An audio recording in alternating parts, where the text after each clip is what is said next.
भाजपा के प्रवक्ता बहुत ज्यादा उत्सुक हैं। रोहित जी आप बताइए आप कैसे देखते हैं इसे। और आरएलडी की अगर बात करें तो देखिए किसानों और जाटों की पार्टी है, आपका क्या रुख है इस पे? देखिए चलिए, आपने अच्छा किया मुझे जब आपने आगे डिटेल में कह दिया कि किसानों की पार्टी है, तो मुझे कम से कम आपने थोड़ा सा स्कोप दे दिया ये पूछने का कि भाई गन्ना किसानों की जब बात आती है तब आपका खजाना क्यों कंगाल हो जाता है।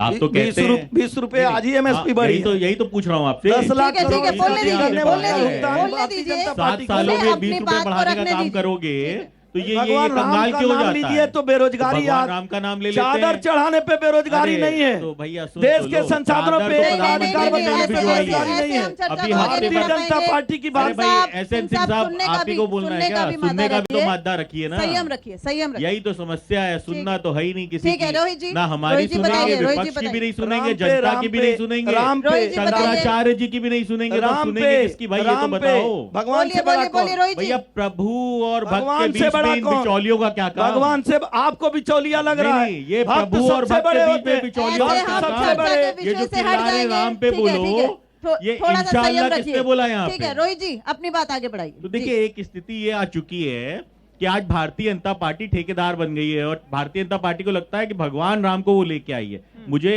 ये सुन के बड़ी अचंभितता होती है कि भारतीय जनता पार्टी को इतना नहीं पता है कि भारतीय जनता पार्टी को भगवान राम लेके आए हैं। भारतीय जनता पार्टी भगवान राम को लाने की हैसियत नहीं रखती है। भगवान राम आदि हैं, अनंत काल से हैं।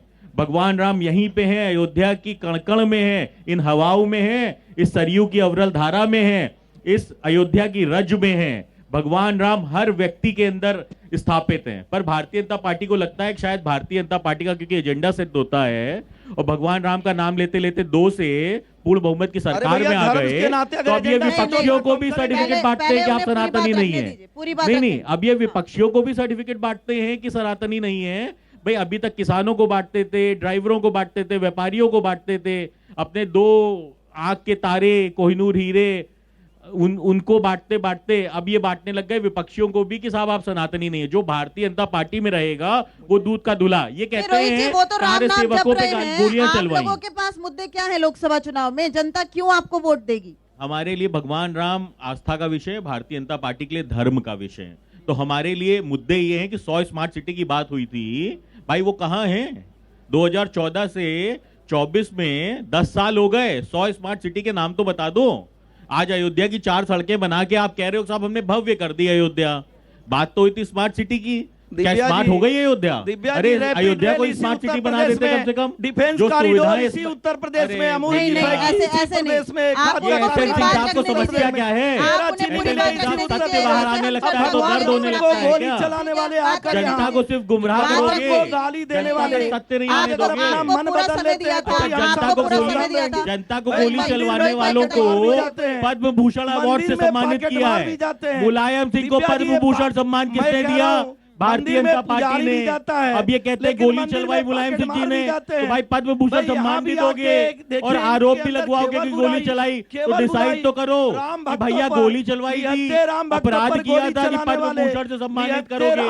पद्म भूषण अवार्ड क्यों दिया? पद्म भूषण अवार्ड क्यों दिया आपने मुलायम सिंह जी को? नहीं क्यों दिया आपने पद्म भूषण अवार्ड? ऐसा सुनिए, एक राजनीतिक व्यक्ति अपने जीवन में अच्छे बुरे दोनों कार्य किया रहता है। अच्छे कार्यों का परिणाम अच्छा, बुरे कार्यों का परिणाम मुझे लगता है थोड़ी सी सहनशीलता लेके आइए अपने अंदर। भगवान राम की बात करते हैं, कम से कम भगवान राम से ही कुछ सीख लीजिए सहनशीलता। कम से कम भगवान राम का दिन भर आप नाम लेके राजनीति करने का काम करते हैं, तो थोड़ी सी सहनशीलता लेके आइए।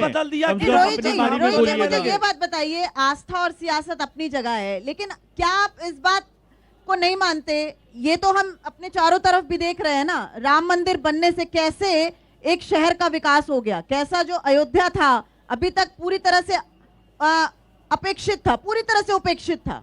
विकास तो हुआ है ना, चाहे राम के नाम पर हुआ हो। स्मार्ट सिटी की बात हुई थी, मैं तो पूछ रहा हूं, चलो मान लेते हैं कि अयोध्या को एक मान लेते हैं, एक से शुरुआत कर लेते हैं, जबकि यहाँ पे स्मार्ट सिटी के नाम पे कोई सुविधा नहीं है। यहाँ पे कोई सीवेज की सुविधा नहीं है, यहाँ पे कोई पानी निकासी की सुविधा नहीं है, यहाँ पे कोई भी ऐसी सुविधा नहीं है जो स्मार्ट सिटी के अंदर गिनाई जा सके, परंतु फिर भी मान लेते हैं क्योंकि भगवान राम की नगरी है, भगवान राम की नगरी है, हम फिर भी मान लेते हैं अयोध्या बदली है कि नहीं? भैया दूसरी बताइए स्मार्ट सिटी अयोध्या बताओ, बदली है कि नहीं? दूसरी स्मार्ट सिटी बताओ, बताइए अयोध्या बदली है कि नहीं? दूसरी स्मार्ट सिटी इसी बताओ। अयोध्या में आतंकवादी पकड़े जाते थे, 4 रोड इसी अयोध्या में चैनल वाले इसलिए आते थे, विकास कब होगा?